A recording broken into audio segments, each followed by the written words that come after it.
cocktails. I'm back in New Jersey for 24 hours to do an episode of Mai Tai Happy Hour. Amazing. I am George. This is Hambone. We've had a hell of a week. There's so much going on. Lots of weirdo pop culture. So much weirdo pop culture. Hambone, let's just get right to it. What are we going to be talking about today? So this week we are going to be talking about the Dark Phoenix, just hit theaters. Big news coming out at E3 over on the West Coast, as well as Goldberg and Godzilla. Goldberg and Godzilla, that's like one word of power and oldness. Yeah, lots of oldness. Lots of oldness. I'm excited to hear everything, but the first thing we need to do is let's talk about cocktails. What cocktail do you have for this week, Hambone? So this cocktail is a little bit of a riff on a cocktail that you make with Fireball. It's kind of like a Fireball sour, except I took it to the next level, and I'm going to call it the Dark Phoenix, and it will definitely be better than the movie I literally just saw. So you are now making your own cocktails. I'm having fun. I'm okay with that. I'm okay with that. Getting wild. I won't give you shit. I'd rather you do that than rehash ones already.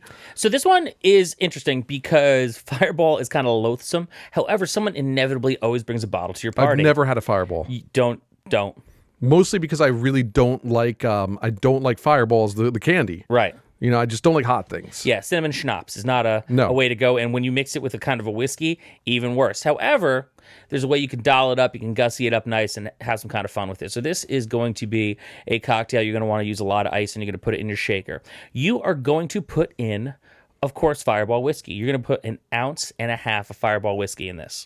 The other half that you're going to put of alcohol, you're going to do something a little bit different. You're going to put in just a little bit of vodka. Now, 1/2 ounce of vodka is going to help you kind of take the edge off of the fireness of the Fireball. The fireness of the Fireball. Yes. That's like a real word you just made up, which is hilarious. I'm fully off the cuff here. You're going to want to also do 1/2 ounce of orgeat, and this is what's going to kind of tie it into tiki a little bit. You do 1/2 ounce of orgeat, 1/2 ounce of sugar syrup, whatever kind of sugar syrup that you have out there, and for the rest of it, what you want to do is you're going to add a little bit of sour mix. And now I recommend for this, just put it over the plate, get regular sour mix. You're going to add sour mix to top it off. You're going to shake it up. And then you're going to add a splash of grenadine to give it a nice bright red color, like the Phoenix. Now, what you want to do to finish this off is you are going to top it off with just a little bit of Sprite or 7-Up, whatever you can find lying around. And you're going to put it in a nice highball glass filled with ice, straw, drink away. We should call this like the sweet and sour, though. Or the hot and spicy, or the sweet and spicy. I was going with thematic since I just saw the Dark Phoenix. Oh, I want to hear all about the Dark Phoenix. But first of all, speaking of cocktails, I just got back from New Hampshire. Literally just got back. How delightful. It was crazy. Went to find my Uncle Pete. For those that don't know, Uncle Pete. Boy. Uncle Pete's my somewhat estranged uncle, my mother's brother, the only like living immediate blood family I have in this country. Right. He disappeared after Y2K to go live in New Hampshire. He went there to escape from Y2K because he knew it was going to happen. Okay. So he bought a ton of Spam and a ton of toilet paper, went up to New Hampshire, and moved into a like log cabin he built off the grid. He has no hot or cold running water. He has no way of communicating with the world. We just had an address, so we said we'd go up there and we'd find him. I thought you were just saying he just like gave you like coordinates and you geotag. No. It wouldn't even get that. He wouldn't even know how to get coordinates. So we went up there to find him, and we did find him. He's created like a compound of like a cabin and like 3 different sized trailers, like mobile homes. So let me ask you this. What Far Cry would you say closest looks to his living situation? This is Montana all the way, but maybe even Montana post-nuke. He's also a hoarder of sorts, so there's that too. I mean, cherry on top. So that's what we did. We went up there, we found them, we found him, we took him out to dinner. We decided to go into a nice town. So we knew he lives in the middle of nowhere. We also realized I don't think any of his cars work. So we decided to take him to Portsmouth.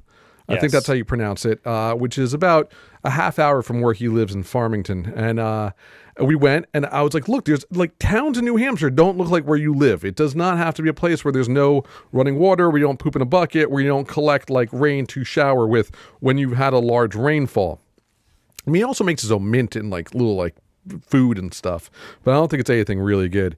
Anyway, we took him out, and he was just like flabbergasted by the amount of like civilization. He kept calling us highfalutin and bourgeois. And I'm like, I don't know. This town's not. I mean, considering you could eat in New Hampshire, you can have like you could eat family of 4 for like less than like $50 well in a nice place. Yeah. I'm like, okay, we'll be a little bougie. I took him to an oyster place because the lobster place wasn't open, so we took him to an oyster place. He had no idea what to order. It took hours. Dude, they had candles lit on the table, so it was like, oh my god, it was too highfalutin for him. He kept complaining about that. He got luckily they had fried chicken on the menu, so he got that, and he was somewhat happy. But he just was like so out of his own skin. Like, it was really weird. And then we took him out for ice cream, and he was just annoyed at like just everyone. How do you annoy humanity. ice cream? It's like the best part of any day. Anything I say about what was annoying him would probably get me like just not even me, but just look really bad upon my family. So I will not tell you things that were bothering him. But just about anything in a town like Portsmouth was bothering him.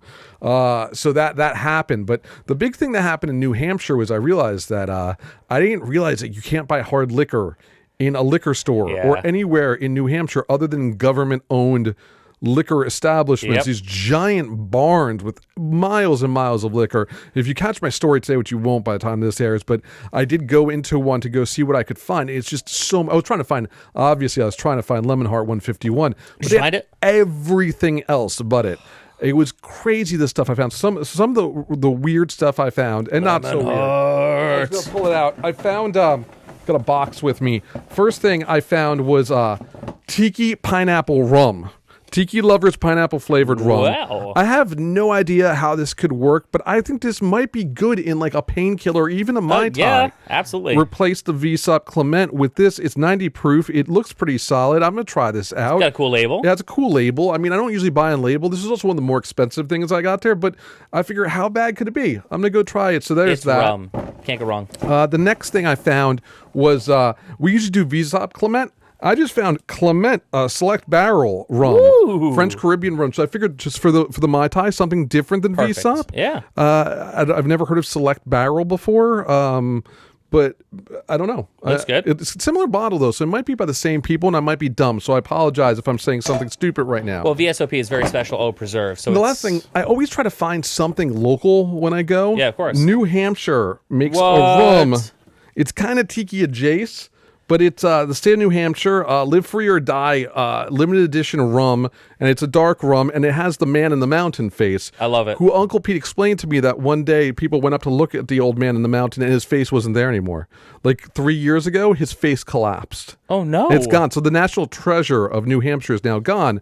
But I thought that was I wouldn't be shocked if Tiki Farm made this. It's like a really nice It's looking. a good looking bottle. Yeah, so I figured I'd pick up some stuff, and we could try some different types of Mai Tais. Sounds great. If I had more time, I was going to make you a what do you call it? A sampler of Mai Tais, but Delightful. I just got here. A flight of Mai Tais. Maybe next time we'll do it. Cool. So that was New Hampshire. That's alcohol. That's all I have for you in terms of alcohol right now. But I would like to talk about your... So I was in Chicago when the embargo lifted for Dark Phoenix. Oh, yes. Lifted at midnight the night before the movie came out. They couldn't hold back anymore. And that was obviously very telling. If a movie does well, you don't release it at midnight. Two things I noticed. I noticed that, and I noticed that when the movie first premiered to reviewers a couple days before that, there was a whole bunch of no-name Twitter people, claiming they're reporters who started talking about how, I just saw it, I can't say anything, it's under embargo, but it was fantastic, you're gonna love it. Like, there's all these like bullshit sounding tweets, but I was like, okay, maybe it's be good. Fake news. And then there was other people retweeting those left and right, and I couldn't figure out what outlets these people were from. They just got early previews of it. And then, so I'm like, okay, maybe it won't be that bad. And then the embargo lifts. And it's like diarrhea, just like when you have aspis and you finally let it loose. It happens. And that's about what we know about Dark Phoenix. I have not seen it. You have. Please talk to me, because I am a huge X-Men fan, but I'm also... Excuse me, I'm done. I'm done with X-Men. So what about... Tell me what you loved about it. Nothing. I'm going to walk it back. Actually, that was very harsh. I like the fact that with my AMC app now, I can actually buy my tickets, which I totally saw this movie for free because I get to see 3 movies a week for like $20. So I saw it in IMAX because it was the only time it was showing. I literally got out of my seat in the movie theater and I came right here. But what I loved is now with the AMC app, you could actually order your snacks ahead of time. So I ordered my snacks. I paid for my snacks. I walked right in there, Boom, my pretzel nuggets are ready. Boom, my Coke Zero is ready to be filled, and then it was fine. It was Were perfect. the nugs sitting though? Because if nugs sit too long, they go south. So they tell you between of the time that you are going to be picking up your food, it'll be ready within 10 minutes. So as long as you get there like right around the time you're supposed to pick it up, they're fresh, they're hot, they're ready. Yeah. It was awesome. Now, if you could get AMC to be a sponsor, it'd be nice because you plug the shit out of this all day long. Listen, when you got something good, you share it with the world, man. I'm not trying to hoard this for myself. I want all y'all to know. Now, for things Please. you're hoarding to yourself, Dark Phoenix. Terrible. This is the second time they've done the Dark Phoenix saga. X3 Last Stand, one of the worst movies ever, was also a take on the Dark Phoenix saga. Yeah, and they both took anything that was good about it and wiped their asses with it and threw it in the garbage. That was their takes on the Dark Phoenix saga. So this movie starts off where Professor X meets Jean Grey as a kid after she kills her parents in the car in an accident because she loses control of her powers. Not the best acting, but I understood that this is what they're setting up. This is what they're going for. Like, it didn't feel as if this was going to be the big finish to the X-Men cinematic universe at 20th Century Fox. Now, I will say the reason why I think it doesn't feel this way is because this movie was made and almost in the can when the deal was made. I don't think Fox was, they were shopping. There was a few people in contention to buy it besides Disney. So I don't think this could have been another of an X movie. True. However, it also doesn't feel like the big finish to this story, which the Dark Phoenix, by rights, and you'd agree with me, is supposed to be the big finish to this chapter of the X-Men. But the Dark Phoenix didn't start in a previous movie. It starts in this movie, correct? Yes. And my hesitation and confusion is because they retconned a bunch of stuff from Days Apocalypse. of Future Past. No, Days of Future Past redid. Oh, you mean they altered storylines since Age of Apocalypse? Yes. To kind of make the pieces fit in this movie. And so, it's convoluted as shit. The X-Men are now the darlings of America. The president has a phone on his desk to call the X-Men in time of need. And guess what? It has a big black X on it. Oh yeah, stay with me. So they fly up into space at the behest of the president to save some astronauts from a solar flare, which ends up being the Phoenix Force. The team at this time is Beast, Mystique, Professor X on the ground. You got young Cyclops, Jean Grey, young Storm, Nightcrawler, and the kid who played Quicksilver, who I will say is my preferred version of the character Quicksilver in the cinematic universe. Well, he died in the Avengers in the first movie he was in, didn't he? Yes. Yeah. But still, the kid's pretty good. So they save the astronauts, they come home, but then wackiness ensues because now Phoenix is possessing Jean Grey. And then from there, it goes nowhere. Like, in the actual ads for this, I don't know if you caught this, in the early ads for this, it was a big controversy because they actually show Mystique getting killed in the commercials. Like, right, the first series of commercials, everyone's like, you just showed us what happened, and they're like, oh shit, we need to recut the commercial. So Mystique gets completely jobbed out in the first 10 15 minutes of the movie by the Phoenix, kind of like Storm at the beginning of X3. Exactly, same. And then everyone has mixed feelings about having to kill Jean because she's the Phoenix. She goes to see Magneto. There's no real emotional weight to any character or anything that's actually happened in the movie. Beast is in love and with Mystique, and Mystique dies, and when she dies kind of in Beast's arm because she's been impaled, it has the emotional weight of paint drying. The movie is just kind of strung together like that. So then, they're fighting because Professor X, they're like, well, you got too cool for school. You really love the adulation of the president. You really love being in the spotlight. And he goes, well, it's better than it used to be. And all the acting is fucking terrible in this movie. Stop. What do they keep from the original comic book? Nothing. The Hellfire Club in it? No. Emma Frost isn't that blonde lady? Nope. Jessica Chastain? Yeah. Oh, wildly underused. So what happens is aliens come down to chase the Phoenix Force. The Imperial Guard, I guess. No, they just look like Spencer's Gifts aliens. However, or aliens from the movie Signs from M. Night Shyamalan. However, so they come down, you see them, you never actually see them. You see them in the shadows as they transform into the human. Occasionally when they get blasted and shot up, you see pieces of their skin getting pulled off, and they kind of look like the aliens from V, from the 80s, but then they kind of reform into humans. The entire like last fight scene is a bunch of dudes who look like just you and me, not wearing tiki shirts. Obviously, they're wearing black because they're mercenaries, just charging at the Phoenix and her just kind of like reverting them to dust. And that's it. Does Cyclops kill her at the end? No, there's a fight on the train. So, they don't go into space either. So they're in space to get the power. And they said that was because there was too many Marvel movies with space this year. Right. And they didn't want people to get confused. But what confused me is how they can make such a garbage fucking movie. For like $200+ million. Yeah, and it made like $33 million over the weekend. Clear reason why it sucks. So no, Cyclops doesn't finish her off. She realizes that love is the true superpower, and she has to protect her family. And she flies off into space and she dies. So, if you could pit this movie against my current favorite, Venom, which one wins?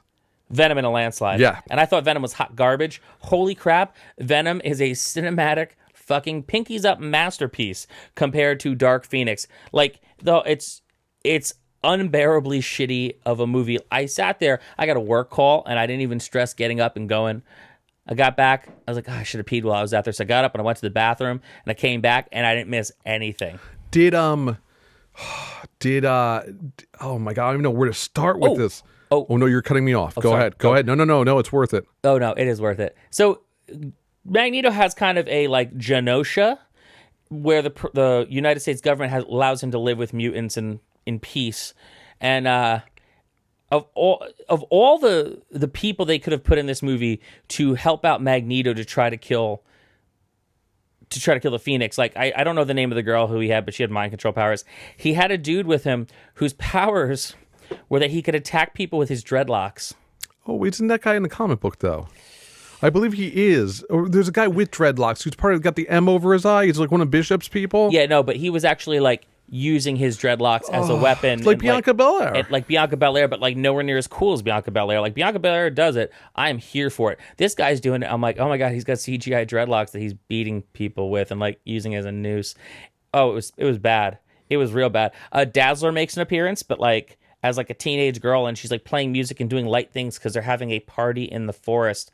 I mean, everyone gets jobbed out in this movie like so bad. Like Quicksilver gets like beat up and like. Oh, wait, I just dawned on me. Wolverine's not in this. Nope. Didn't Professor X die at the end of Logan, too? Yes.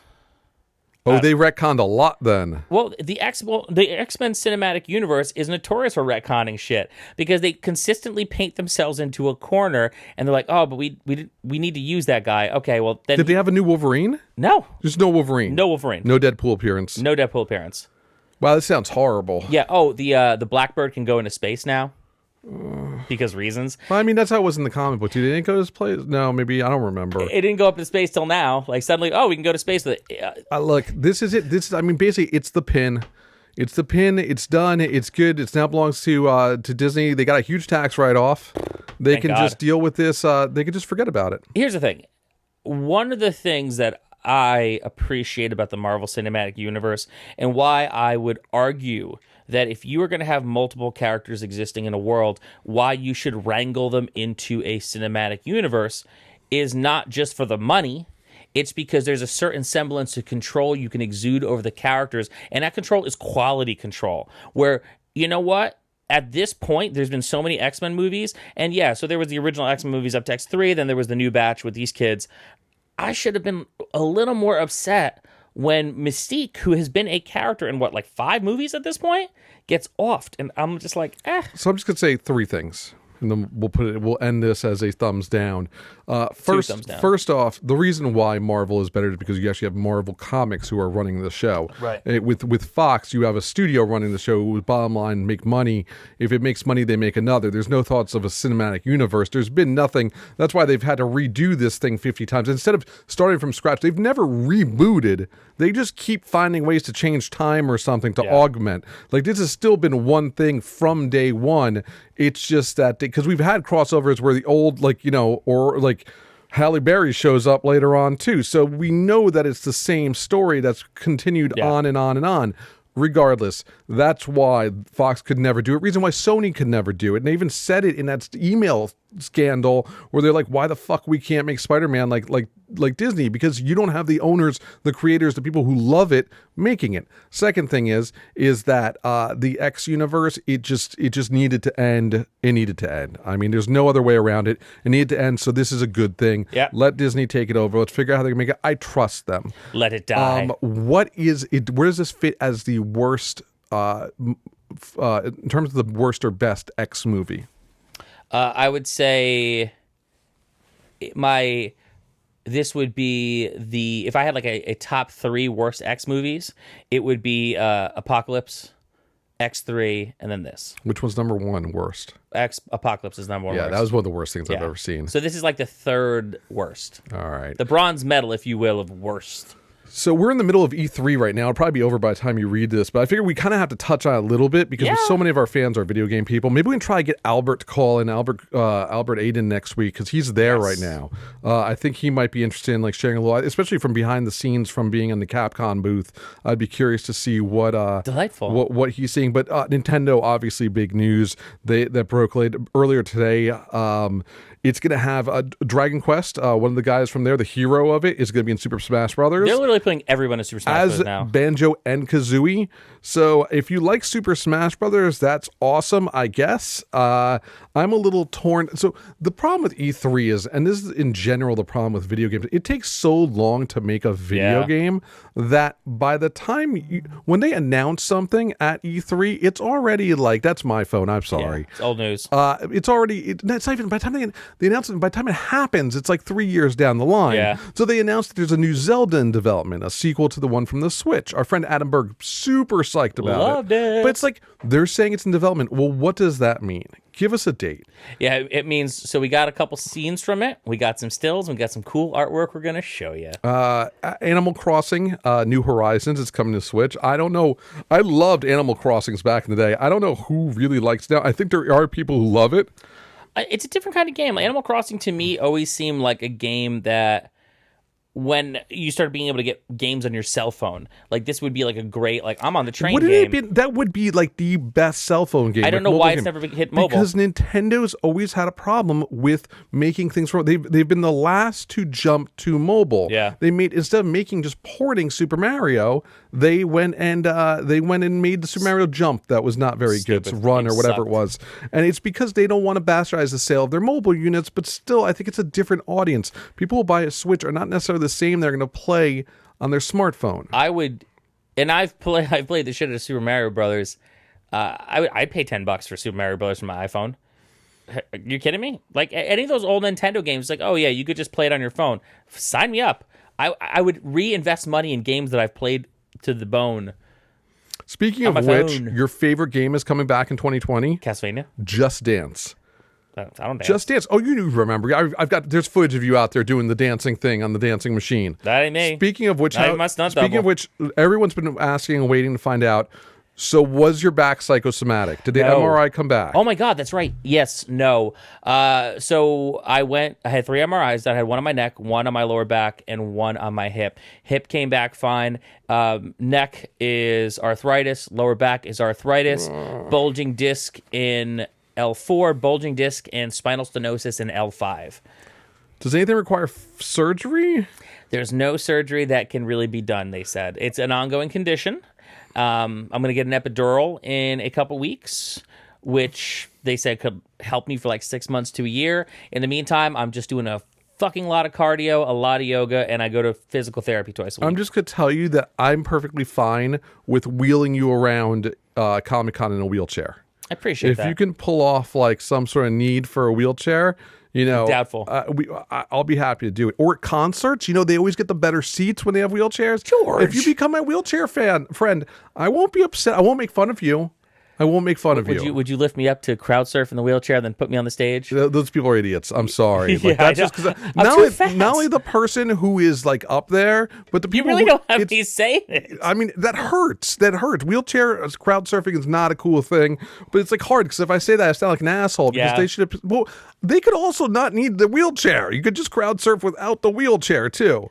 But someone's going to steal your wheelchair. There's so many problems with your logic here. You brought it up. I didn't move to that. You brought up the I just said thing. if you had a wheelchair, I would I'd be perfectly fine wheeling you around. Well, no, I don't have the need for a wheelchair. I do have to keep with physical therapy. I am on restricted lifting. I'm not allowed to lift more than 10 pounds. I have to keep doing the yoga, keep doing the cardio, need to lose weight. And it's going to be an ongoing condition. The woman said, hey, the doctor said, hey, it's going to suck, but there's things you can do to make it suck less, but it's always going to suck. Then I have another test coming up for my nerves to figure out what's wrong with my hand. And they're like, well, maybe it's nerves. Maybe you have a severe case of carpal tunnel. Then you got to get surgery for that. Why would you have carpal tunnel, though? Well, I do a lot of very repetitive motion for years. I mean, I've been playing music seriously since I was 15 years old. Yeah, but you play it properly. Doesn't matter. It's still of same repetitive motion. From holding trays when I was waiting tables, from carrying multiple glasses, from holding the Vitamix container.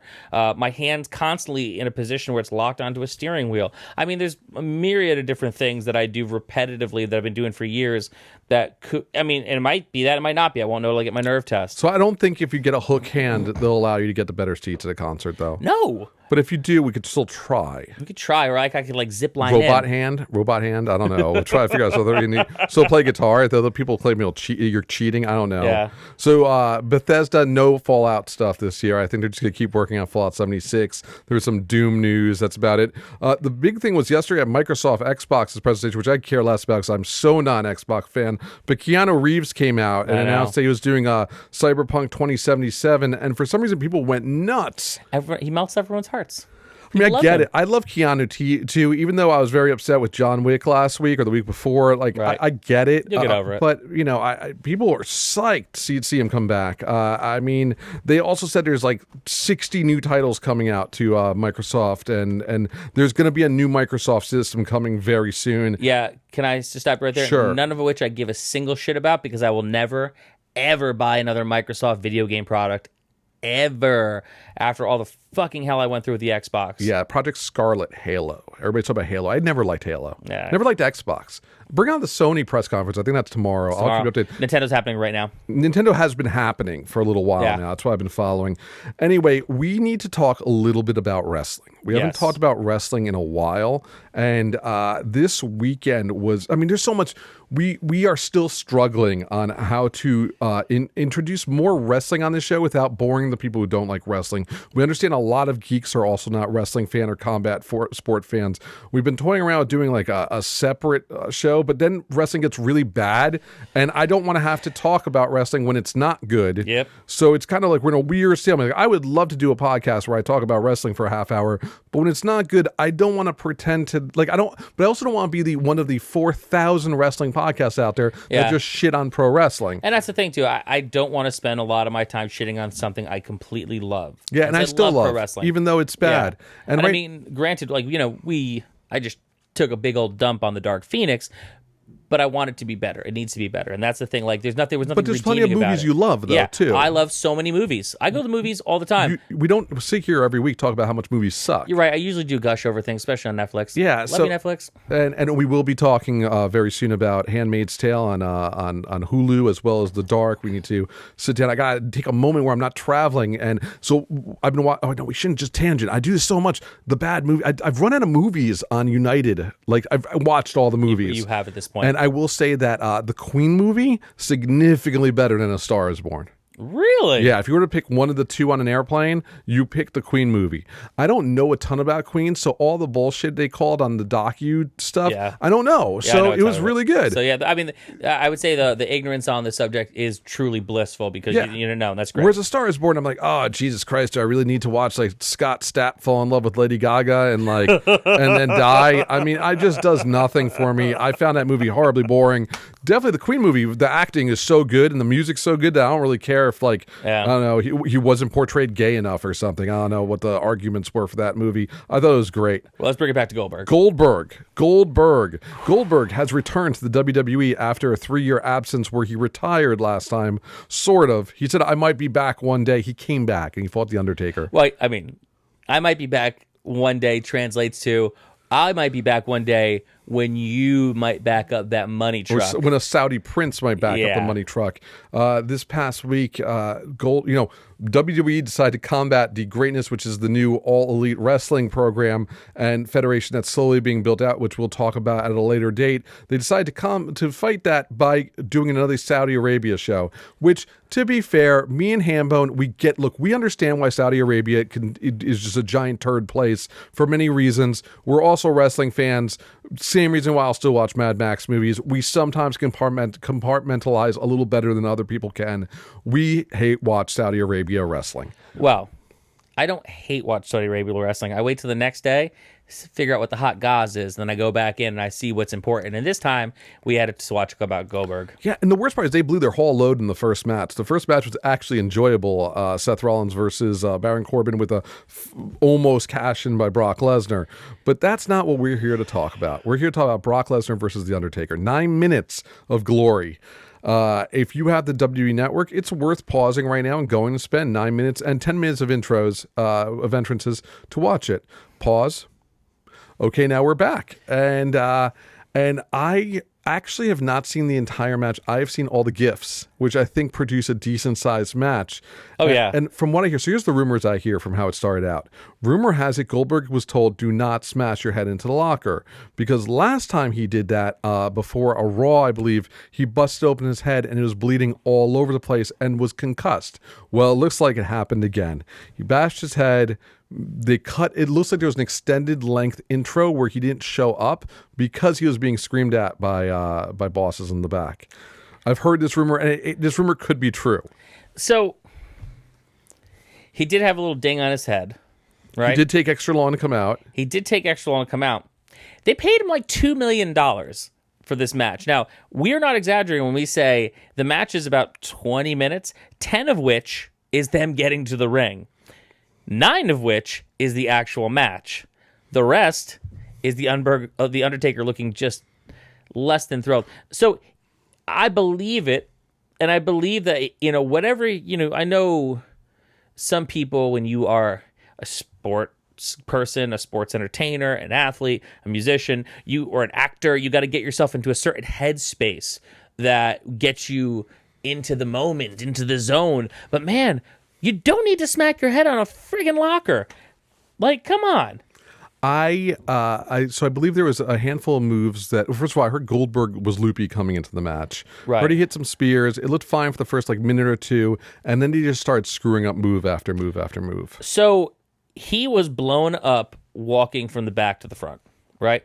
I can't speak to loopiness because he seemed like he was pretty much with it right when he got to the ring. He hit 2 spears right off the bat.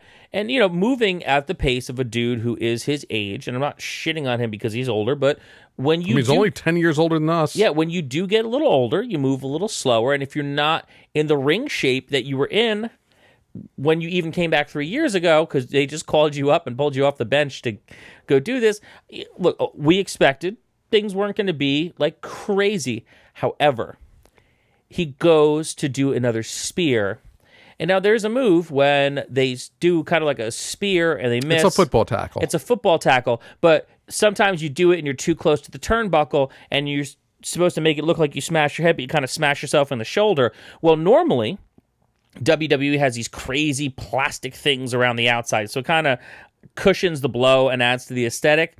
In Saudi Arabia, it was just the ring post, and Goldberg done smacked his face right into the ring post. Hard. Busted himself open the hard way. Blood everywhere. Definitely knocked his ass out. And if he was already concussed from the locker thing, you got double loopiness. Then they go for he goes for the jackknife pile driver or jackknife. No, he goes for that strongman thing he does where he holds him up, can't get him up, drops Undertaker. On his head and his neck. Yeah, they both fall. Then I saw Undertaker go to give him the tombstone, and Goldberg doesn't tuck his neck in and just basically lands. First, Undertaker lands on his knees and then drops him on his head, full spike to the ground. And pins him after a choke slam, and then Goldberg has to be carried out. Well, I mean, yes. However, we fail to mention that Goldberg kicks out of the tombstone that should have by rights killed him because he literally let himself slip and not tuck his neck. The Undertaker tombstone, I mean, no wrestling move is safe. However, you are in a position where you are like tucked into someone's nuts, you're more likely to get like teabagged than you are actually to teabag them out with your head. He didn't do that. He went all the way down, but he still kicked out. Then he gets up and then tries to pick up the Undertaker and put the Undertaker in a tombstone, and then just kind of falls over on himself. Like, he was definitely not in good shape. Kudos to him for finishing the match, but dude, you're someone's dad now. Slow your roll. Undertaker's got many kids' dads, I think. Yeah, but the Undertaker is not trying to kill himself in the ring. Who do you blame this match on? Vince McMahon for bringing these two jabronis back. Yeah. But the Prince of Saudi Arabia. Maybe Saudi Arabia. Maybe it's time to promote some of the new guys and not no more Undertaker. Like, I get it. You are a prince of a country. You've got unlimited amounts of money, and you want to see certain things, like when he wanted to see Yokozuna, and they're like, well, Yokozuna's dead. And the guy was like, what do you mean? And they rolled out Fallah Ball from Impact as something like Yokozuna. I get it. But at the same time, like, you gotta take care of yourself. You know, you have to take care of yourself, and all you have left is your legacy. And if this is the way you're going to go out, I mean, it just looks terrible. Look, Goldberg didn't look great the last time he came back, but he knew he was coming back. He was in better shape, and he also, he knocked himself out again over there too, because he came out to do the promo, and he hit his head on the thing because they had it on video. Yeah. Stop doing that, you dingus. I've got nothing. If you missed the Saudi Arabia, the crown jewel, what the greatest WrestleMania ever, you missed nothing. And maybe, I don't know. They're not going to stop doing these. I think they're committed to like 10 of them. Committed to like 10. Did you see Matt Riddle getting a little bit of heat, talking so much shit on Goldberg? I mean, I get it. Who are you, Matt Riddle? Like, you have made no name for yourself amongst anyone else but, like, UFC. No, I don't think you're even that popular in UFC. Dude, he's super over right now in NXT. But NXT is still a very small contingent of fans. And he was super over on the indies before he got to NXT. But again, we're talking about a fraction of the true WWE universe. Right. However, the way he's running his mouth, he's going to get himself some trouble. Yeah. He's big enough that people are going to notice. It's not going to fly under the radar. It's not a Leo Rush thing. Yes. And even that, like, listen, Leo Rush got in so much heat for insulting Emma, right? How much heat do you think this dude's going to get in for insulting Goldberg? Nobody has said anything other than Chris Jericho, as far as I know. Yeah. We'll see. But another giant monster from the past returning. You saw Godzilla. I think I enjoyed the last Godzilla movie. So... Not the Puff Daddy one, like the one from 3 years ago. Yeah. I feel like I'm just shitting on a lot of stuff tonight, and it's not going to stop with Godzilla. So, Godzilla came back for a sequel, Godzilla King of the Monsters. I've seen better Godzilla movies. Like, this is the one where they decide to unleash all the monsters at once, which I think actually is a pretty good concept because... You know, one-on-one, you've already seen Godzilla go one-on-one or one-on-two in the last movie because there was two creatures. But now, like, they've just... And now they call the monsters Titans, and they've got all this crazy lore for them. And, you know, you see some of the fan favorites like King Ghidorah. You see Mothra, you know. Was there a story? Yes, there was a story, but it was a very flimsy story. The 11 from Stranger Things' mom ends up becoming an eco-terrorist and working with some dude to try to reset the planet by releasing all the Titans, because it's everywhere the Titans go, life gets renewed, and that's kind of how they explain. They're so full of radiation that, like, so yeah, they'll wreck your city, but if you hang out, like, the grass will grow again and flowers and food. Is King Kong in it? No, well, they keep showing clips of King Kong existing on Skull Island, but for some reason he is the one Titan that didn't make his way to the United States to, like, mess shit up, because they're setting it up for King Kong versus Godzilla. Problem is, now Godzilla does get his ass whooped a bunch in this movie. However, by the end, he was so full of nuclear energy, he, like, nukes the entire town. Like, there's no feasible way for Godzilla and King Kong to happen, because even as a movie, like, after seeing what happened in Godzilla King of the Monsters, King Kong's a monkey. Like, he's got monkey power. He could, like, climb trees, and he could, like, fling poo and, like, eat giant bananas. That's what he's got. Godzilla is a walking nuclear reactor. Be a ladies' man. Seriously. I don't know. I don't remember if I like King Kong. Did I like King Kong? Skull Island? Yes. I think it was okay. It was all right. And you know what it was? It was a way for them to open up a new ride in Universal and to kick off, like, to tie in a monster universe for Universal, because in the end of, like, King Kong, there was like a little thing about Godzilla. In the end of like Godzilla, there was like they're trying to tie it together. So the logical thing, you thought it was going to be King Kong versus Godzilla, but they went Godzilla, King of the Monsters. They've already killed a bunch of the monsters, and now Godzilla's kind of like the warden of all the monsters. Like he keeps all the monsters in line. Like he works with the humans, and they have like this weird thing to get him to like play nice with the humans. It's really like super convoluted. Was it better than Rampage? No, man, the Rampage had Rock in it.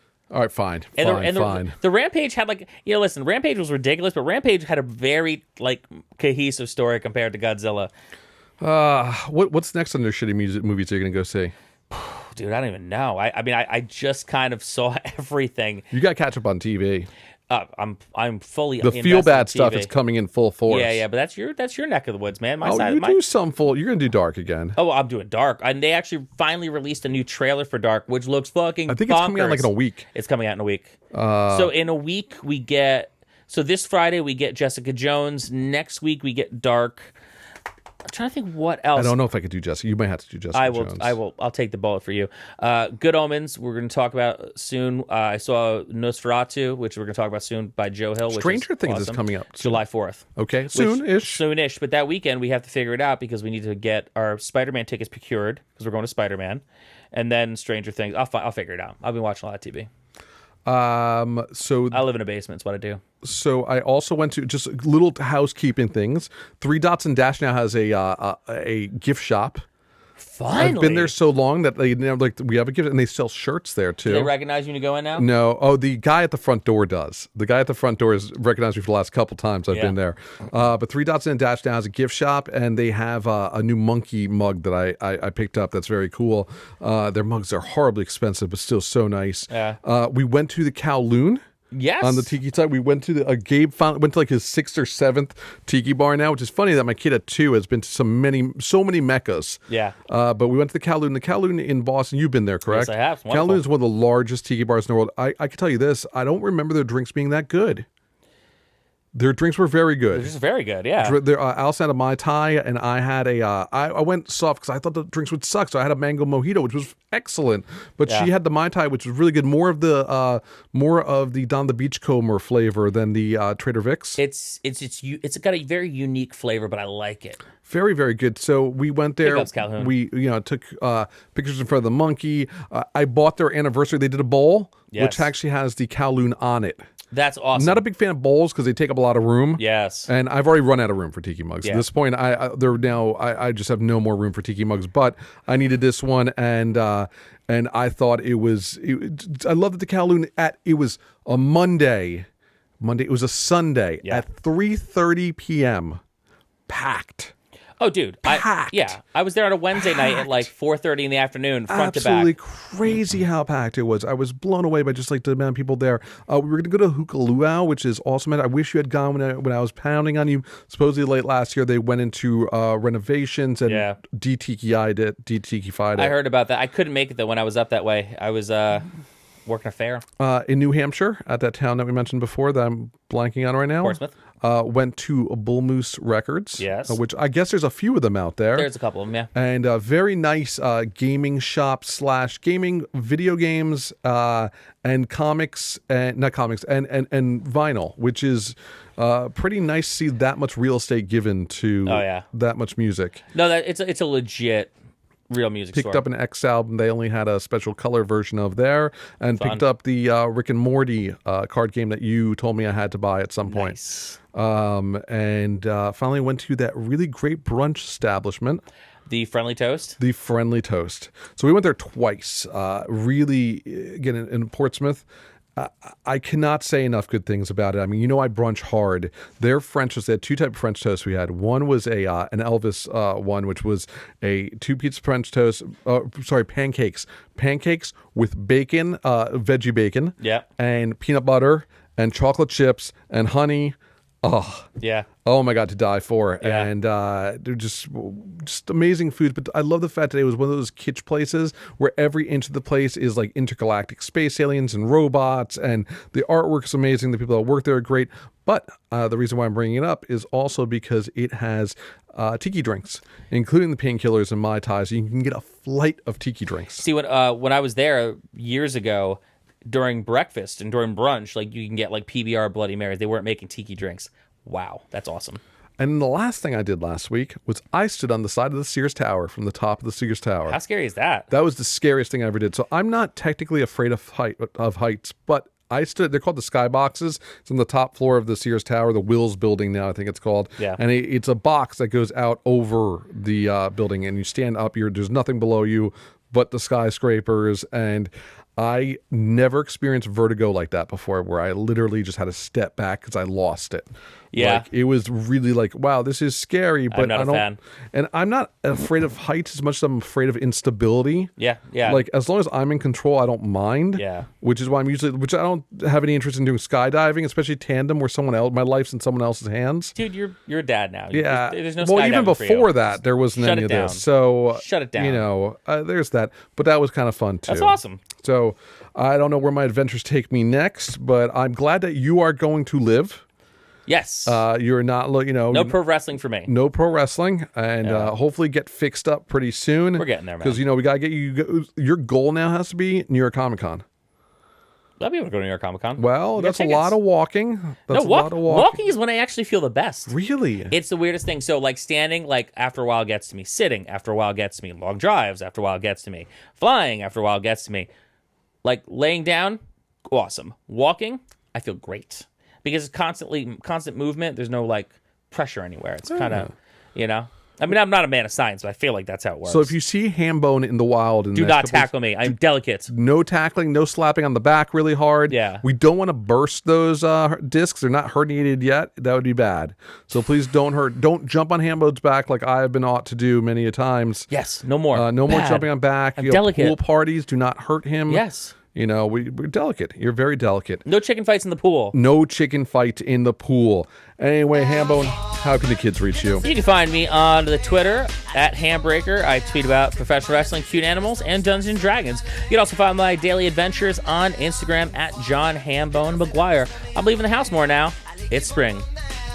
You can reach me at GLK Creative on Instagram, at GLK Creative on Twitters. I'm at cultofgeorge.com. If you want to check out my old rock and roll photographs, interviews, and all that fun stuff with lots of your favorite punk rock bands, please make sure you rate, review, and subscribe to this show. We appreciate everything you do for us. If you watch the video feed and would rather watch this on podcast, download the podcast. We're available wherever podcasts are sold. We're easy to find. If you download the podcast, know that we do have video versions of this available. Why you'd want to watch them, I have no idea. We're cute. Unless we have interviews or something, but they are available at MaiTaiTV.com and on my YouTube under Mai Tai Happy Hour. I am George. This is Hambone. Hambone, take us out. Everybody remember, be nice. Aloha.